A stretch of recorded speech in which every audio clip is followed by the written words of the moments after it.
मैंने कहा लाठी मार करके बाहर करो इनको, क्योंकि ये लातों के भूत हैं, बातों से मानेंगे नहीं।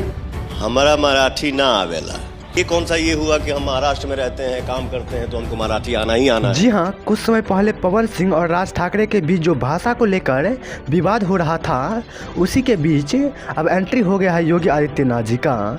जी हाँ, जहाँ यूपी बिहार का बात आए और वहाँ पे योगी जी का एंट्री ना हो, ऐसा हो ही नहीं सकता।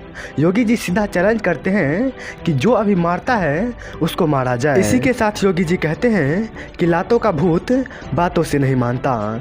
एक बात तो है कि जितना राज ठाकरे मंच पर आकर गुस्सा दिखा रहे हैं, उतना गुस्सा योगी जी हमेशा दिमाग में लेकर चलते हैं। हम चाहेंगे कि आप थोड़ा और योगी जी का बयान सुनिए, तब आगे हम और कुछ बताएंगे। तो चलिए बयान को सुनिए। देश को भाषा के नाम पे या क्षेत्र के नाम पे नहीं बांटा जाना चाहिए। तो हिंदी से नफरत क्यों? भाषा कोई तोड़ती नहीं है, वो जोड़ने का काम करती है।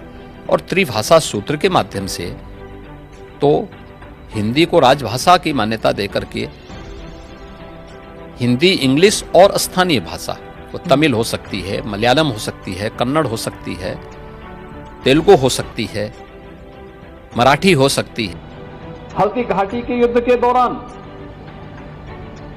जब महाराणा प्रताप को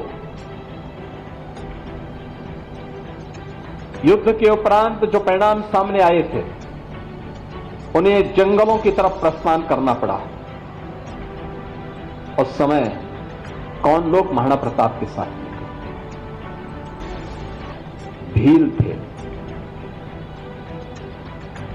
मीना थे, वहां का जनजातीय समुदाय था। और महाराणा प्रताप को बचाने के लिए सेना के संगठन को पुनर्जीवित करने के लिए इन सब ने वहां पर उनका योगदान दिया। और परिणाम क्या था कि कुछ वर्षों तक महाराणा प्रताप को अरावली की जंगलों में इधर उधर भटकना पड़ा था, लेकिन फिर से अपनी सेना इकट्ठी करके उन्होंने उस समय अकबर के द्वारा जीते गए सभी दुर्ग और किले वापस लेकर के फिर से भारत के गौरव की स्थापना करने का काम उस कालखंड में किया था।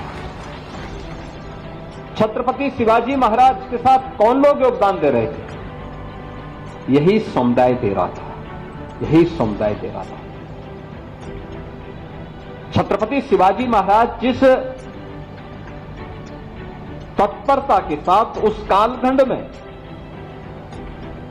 उस समय के सबसे बर्बर और इतिहास के सबसे बर्बर शासक के खिलाफ लड़ रहे थे, उस समय उनका सहयोग करने के लिए भी जनजातीय समुदाय बढ़ चढ़ करके सामने आया था। और परिणाम यही था कि हिंदवी साम्राज्य की स्थापना करने में छत्रपति शिवाजी महाराज को भी सफलता प्राप्त हुई थी।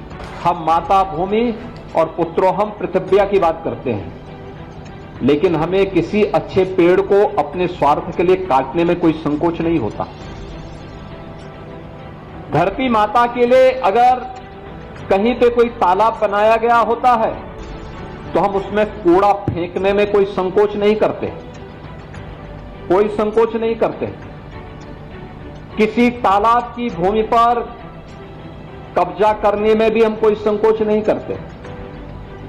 नदी के कैचमेंट एरिया में कब्जा करने में हमें संकोच नहीं होता, भले ही हमें उसका खामियाजा भुगतना पड़ता है। लेकिन अगर व्यवहारिक रूप देखना है, धरती माता के प्रति इस दायित्व का निर्वहन अगर किसी ने किया है, प्रकृति की पूजा को अगर किसी ने महत्व दिया है, तो वह जनजातीय समुदाय ने दिया है और बड़ी प्रखरता के साथ। तो आप लोगों ने योगी जी के मुंह से सुना कि योगी जी बोल रहे हैं कि भाषा के आधार पर इस देश में विवाद नहीं होना चाहिए।